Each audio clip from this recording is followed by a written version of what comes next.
Fala pessoal, tudo bem? Eu sou o professor Marcelo e este é o canal Resenha Forense. Nós estamos no nosso curso de processo civil, processo penal, aula 28. Aula 28 já.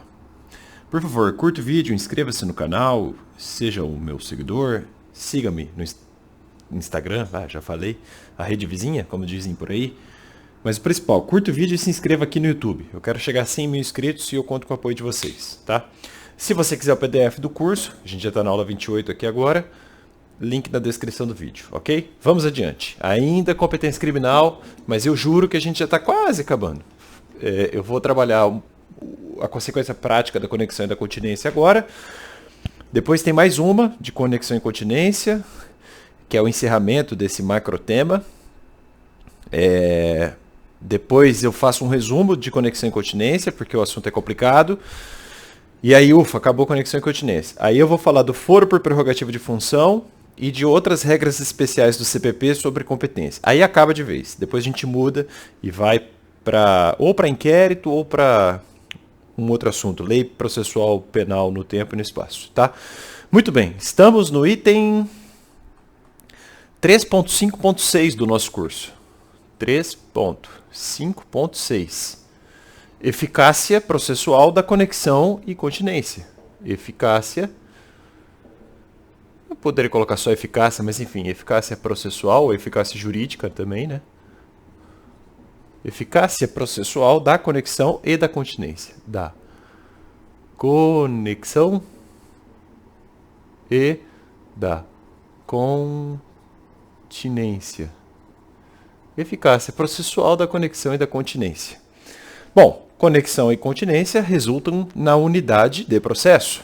Então, conexão e continência resultam na unidade de processo. É o que elas têm em comum. As duas resultam na unidade processual e, naturalmente, na unidade de julgamento. Uma só sentença.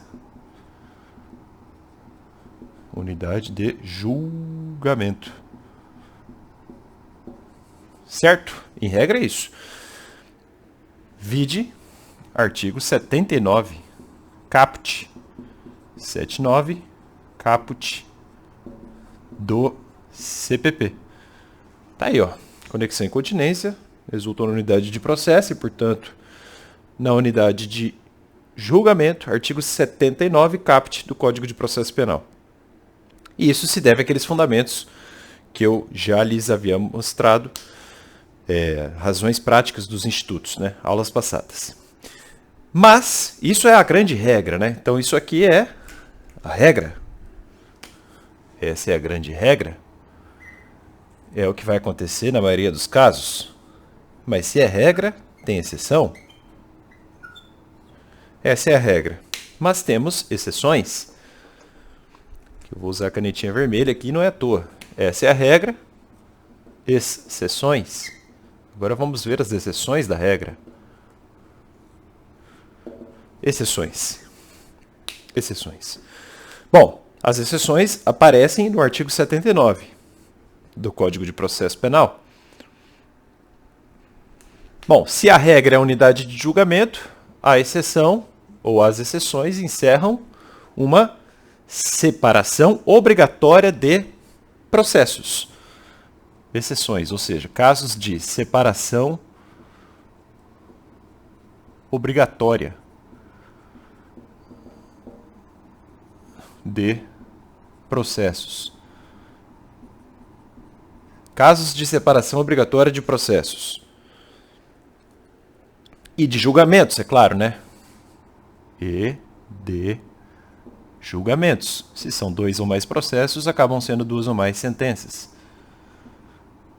Ok. Exceções. Vamos lá. Vou colocar em asteriscos. Exceções. A primeira é a seguinte. No concurso entre a jurisdição comum e a militar, então, ó, Se houver concurso, no concurso, entre a jurisdição civil e a militar, no concurso entre a jurisdição civil e a militar, e aí eu estou falando agora do inciso 1º, tá? Vide inciso 1º do artigo 79. Então, no concurso entre as jurisdições, eu coloquei civil, na verdade seria comum, tá? Mas dá na mesma aqui. No concurso entre a jurisdição, e está no plural, né? Na lei. Não, entre a jurisdição comum e a militar,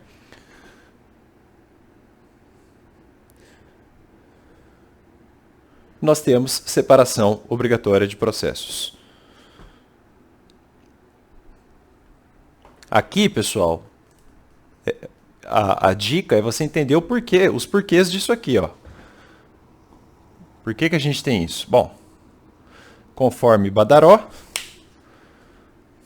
a razão de ser do dispositivo, interpretado com a Constituição da República, é que no caso de competências constitucionalmente definidas, não poderá haver modificação, seja para ampliá-la, seja para restringi-la, por normas infraconstitucionais relativas à conexão e continência. Então eu vou colocar assim, ó, lembrar do, entre aspas, primeiro passo, lembra? Os 4 passos que eu lhes ensinei? Se tiver entre jurisdição comum e militar, a cisão de processos. Você não julga, o juiz civil não vai julgar o crime militar e a justiça militar, em regra, não vai julgar o civil. Tá? Lembrar daquele primeiro passo. Se está na Constituição, é uma competência constitucional e, como tal, tem de ser respeitada. Juízo natural é isso. Badaró está correto aqui. Segunda exceção, essa é a mais tranquila, né? No concurso entre a jurisdição comum e o juízo de menores. No concurso entre a jurisdição comum e o juízo de menores, que acaba sendo uma jurisdição comum também, convenhamos, né? A redação não foi muito técnica, mas tudo bem. Fica didático assim também, né? Vamos passar um pano aqui também para o legislador. Inciso 2. Claro, imaginem. A e B furtam uma loja, sendo que A é maior e imputável, mas B tem 17 anos, sujeito, portanto, às medidas socioeducativas. Ele é adolescente, há uma cisão. A é julgado pela jurisdição dita comum aqui, e B, ou enfim, o menor aí do meu exemplo, que eu já nem sei mais quem é, mas o adolescente vai ser julgado pela justiça da infância e da juventude, submetendo-se, em regra, à medida socioeducativa. Enfim, cisão processual, né? Maravilha.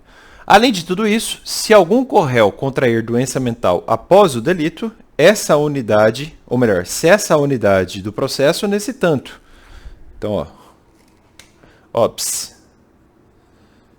observação. Se algum corréu contrair doença mental após o delito, então, se algum corréu contrair doença mental após o delito,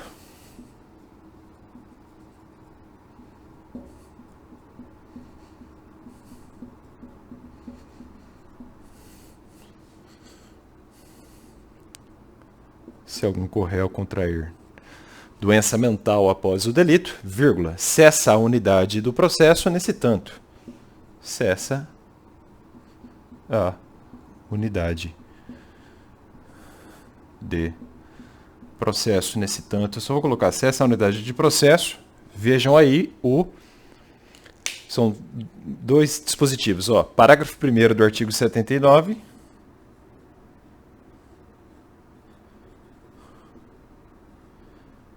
Combinado com os artigos, ou melhor, o artigo 152, combinado com o artigo 152, ambos do CPP. Depois faça uma leitura disso, tá? Então imaginem, coautoria, teoria monista, continência subjetiva, né? A e B denunciados pelo delito de furto. O processo está andando e o réu A, por exemplo, contrai uma doença mental. Foi depois do crime. Então você desfaz a unidade processual, porque o B tem que ser julgado e há uma consequência prática que a gente vai estudar em procedimentos depois acerca da doença mental, né? Também é possível afastar a unidade do julgamento quando houver corréu foragido que não possa ser, que não possa ser julgado à revelia. Então essa foi a OBS 1. OBS, observação 2. Vou me sentar. Então, é possível afastar a unidade do julgamento. Então, afasta-se. E olha só que interessante. Olha a palavra. Afasta-se a unidade do julgamento. Qual que é o detalhe aqui? Pausa o vídeo e pensa. O que eu lhes disse? Que a regra da conexão e da continência é a unidade de processo e unidade de julgamento. Agora eu estou falando o seguinte, afasta-se a unidade do julgamento, o processo estava junto, mas você pode julgar separadamente, diz a lei, quando houver corréu foragido, quando houver corréu foragido, quando houver corréu foragido, que não possa ser julgado à revelia. Claro, não é porque o comparsa está foragido e não pode ser julgado à revelia que o outro vai ficar imune à condenação ou, enfim, à jurisdição penal. Quando houver corréu foragido que não possa ser julgado à revelia, né?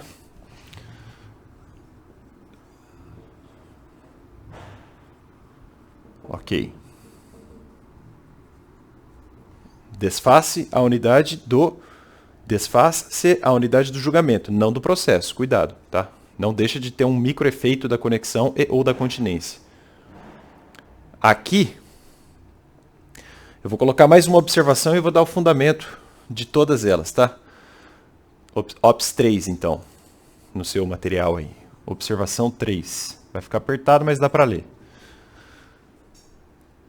No caso de júri, também é possível desfazer a unidade de julgamento quando testemunha deixa de comparecer ao plenário e haja declaração de não dispensa do seu depoimento. No caso de júri, quando o testemunha... Deixa eu até pensar por que eu coloquei esse exemplo aqui. Tá, um dia a gente vai estudar o procedimento do júri e lá tem uma regra mais ou menos assim. Se alguém arrolar uma testemunha e colocá-la em caráter indispensável, e tem que colocar na hora de, ainda não preclusa, né, de arrolá-la, é mais ou menos assim, você não pode adiar o julgamento, nem postergar a decisão enquanto ela não for ouvida. Vai ter que ouvir e pronto, né?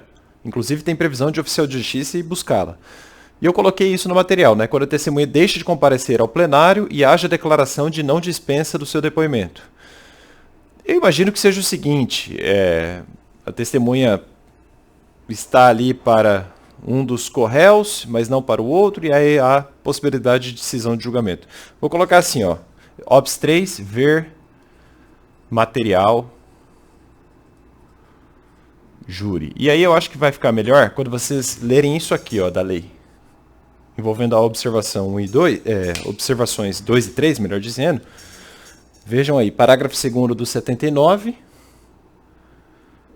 do artigo 79, combinado com os artigos...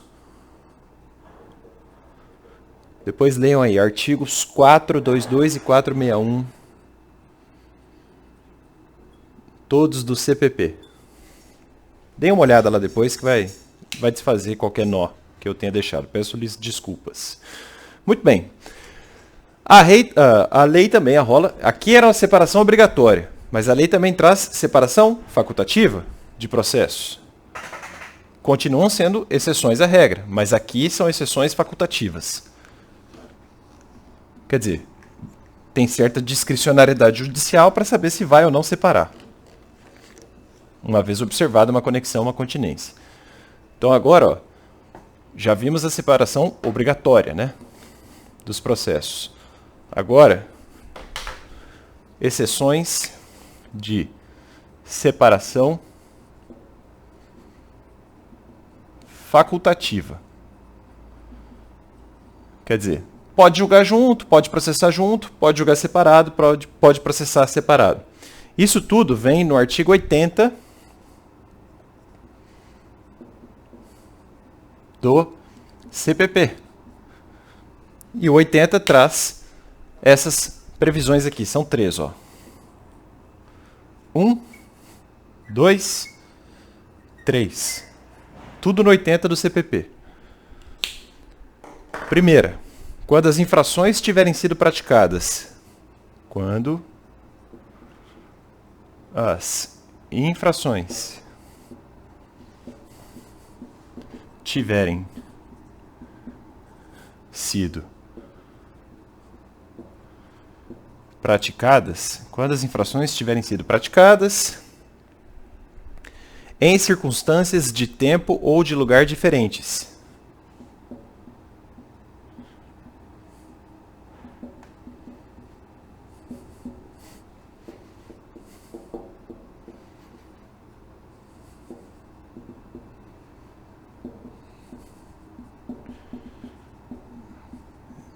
Segunda previsão. Quando a reunião de processos, num caso com excessivo número de acusados, então, ó, quando a reunião de processos, num caso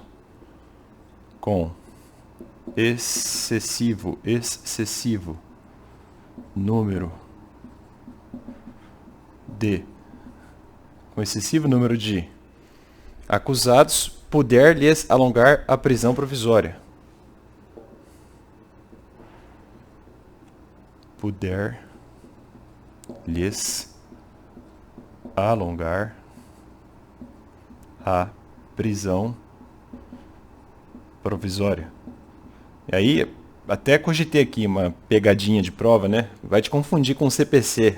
No litisconsórcio multitudinário, o juiz pode desmembrá-lo, né? No caso de litisconsórcio facultativo, em mais processos, para evitar ou para facilitar a instrução. Para evitar confusão, facilitar a instrução. Aqui não é para isso. Não é por conveniência probatória, pelo menos não nessa redação. É para evitar alongamento da prisão provisória. E 3, quando, por outro motivo relevante, o juiz reputar conveniente a separação. Quando, por outro motivo relevante, enfim, uma cláusula aberta aqui, né? Quando, por outro motivo, quando, vírgula, por outro motivo relevante, vírgula, o juiz reputar conveniente a separação.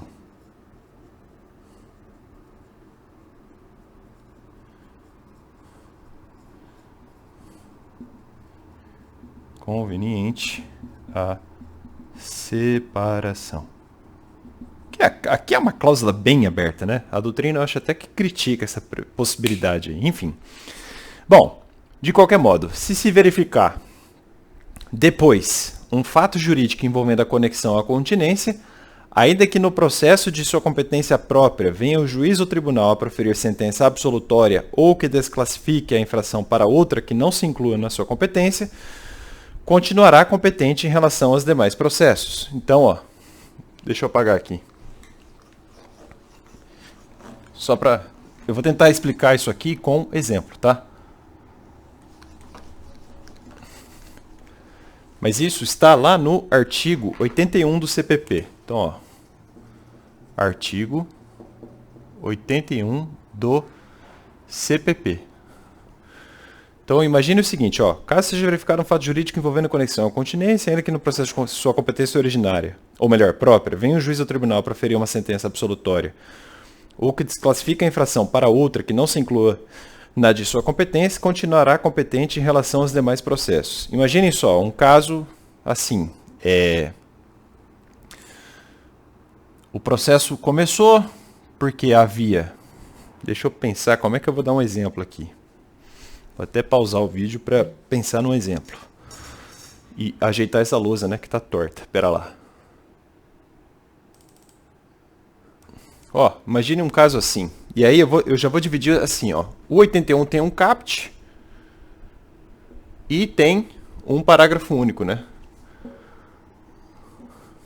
O CAPT do 81 é pensado para, digamos, o juízo, entre aspas, tá? Juízo comum. E o parágrafo único é pensado para o júri. A gente vai estudar procedimento, tudo isso depois. Só vou dar um exemplo rápido assim, ó. Imaginem que integrantes de uma torcida organizada cometem, em tese, dano contra o clube, né? Dano ao clube. E aí o processo por conexão / continência reúne tudo isso aqui num processo só. Depois se constata ainda na instrução que, e aí tem uma mutatio libelli ou emendatio libelli, enfim, que um dos indivíduos havia furtado uma loja logo após essa situação. Digamos que todo mundo seja absolvido pelo dano, que não foi nada disso que a imprensa contou, etc, etc. O juiz continua competente para processar e julgar o furto, ainda que, digamos, isso aqui tenha atraído a competência para uma vara de violência ou de crimes esportivos, que é uma tendência hoje de acontecer, principalmente nas capitais, né? Ele não manda para a vara comum. É isso que eu estou tentando exemplificar, tá? Enfim. No caso do júri, o parágrafo único do 81 fala assim, com as minhas palavras, reconhecida inicialmente ao júri a competência por conexão à continência, o juiz, se vier a desclassificar a infração ou impronunciar ou absolver o acusado, de maneira que exclua a competência do júri, remeterá o processo ao juiz competente. Por exemplo, o MP denuncia o fulano por homicídio doloso, então a título de dolo, em conexão,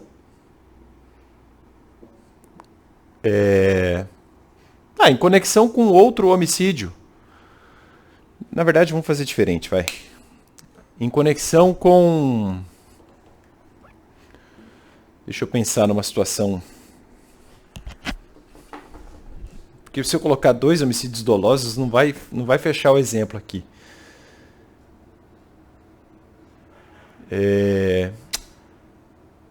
Em conexão...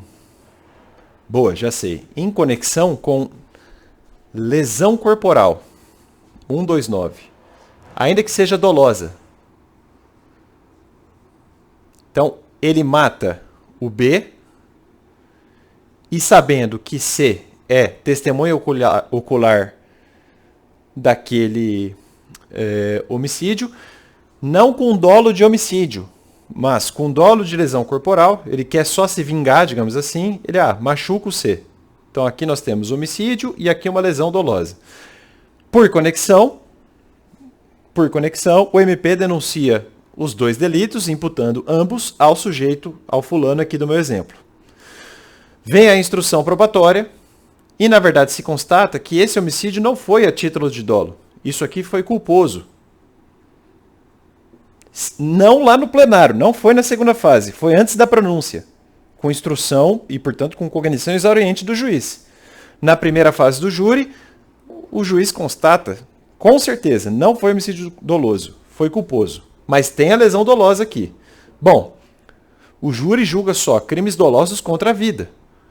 Só que a imputação já está desfeita numa cognição exauriente da primeira fase do júri, dizendo, olha, na verdade é um homicídio culposo com a lesão corporal dolosa. Ele realmente machucou a testemunha porque ele ficou com raiva do seu testemunho ocular, ainda que seja imputado um homicídio a título de culpa e não de dolo. Enfim, desfaz-se a competência da vara do júri. Nesse caso, se for antes da pronúncia, o juiz do júri remete o caso para a vara criminal. É isso. O parágrafo único do 81 é isso. Tá? O do júri é bem mais fácil de pensar no exemplo, né? Finalmente, para terminar essa aula, e vejam que esse 81 parágrafo único é só para situações nas quais o juiz singular não é o corpo de jurados. O juiz singular, antes do antigo libelo, né, da pronúncia, fala, olha, isso aqui não é homicídio doloso, isso aqui não é um crime doloso contra a vida. E aí ele diz que é culposo, ou uma lesão dolosa com resultado de morte culposo, enfim, um crime pré-doloso, como se diz. Tá? Agora, se o plenário do júri votasse pelo homicídio culposo no lugar do doloso, aí o próprio juiz-presidente, acolhendo o júri que é soberano, simplesmente lavra a sentença, imputando ou confirmando a imputação pelo homicídio culposo, mas aí já no plenário do júri. Ele não vai mandar os autos lá para a vara criminal de novo, não. Um dia a gente vai estudar júri e vai ficar mais claro isso, essa divisão de fases, né? Mas para quem já entende um pouquinho do tema, sabe o que eu estou falando. Por fim, ainda que haja conexão ou continência, e se antes disso forem instaurados processos diferentes, a autoridade de jurisdição prevalente deverá avocar os processos que corram perante outros juízes. Então, ó, se se constatar, melhor dizendo, se constatar conexão ou continência depois de iniciados 2 ou mais processos, bom, qual que é o efeito da conexão e continência? Reunião de processo e de julgamento, não é? Então, o juiz prevalecente deve avocar os processos dos outros juízes.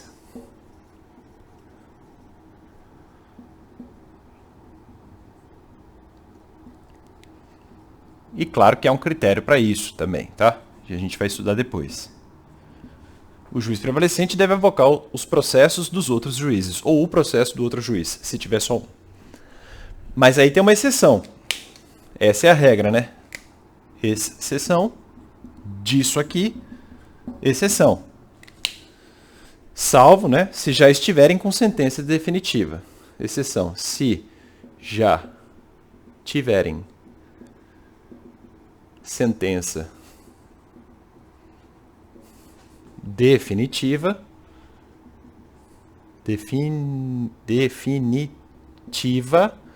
não há reunião dos processos, né? Não há reunião, ponto. Ai, Marcelo, mas e aí? Se for um crime continuado, por exemplo, como é que faz? Aí o juiz da execução resolve essa parada. Lá no futuro, quando a gente estudar a execução, a gente ainda... Você vê que o sistema dá um jeito de resolver o problema, né? Então, nesse caso aqui, como eu já lhes disse, artigo 82 do CPP, depois, analisando coisas julgadas e fazendo um juízo de valor, você unifica. Então, imagine, o processo 1, 2, 3. Aí, na verdade, se constata que isso aqui era um concurso formal. Infelizmente, por uma falha do sistema, foi julgado de forma separada. Lá na VEP, no juiz da execução penal, você reúne os três para efeitos de soma ou unificação das penas. Soma, unificação das penas. Eu sei que no crime continuado é comum acontecer isso. No formal eu não sei não, nunca vi. Mas é o 82 do CPP. E finalizamos então essa aula. E é isso aí. Na próxima aula a gente vai estudar então... Bom, eu falei que vai para o foro prevalecente, né? O juiz prevalecente avoca os autos para si. Mas quem é o juiz prevalecente? Isso é um assunto para a próxima aula. Até mais. Tchau, tchau.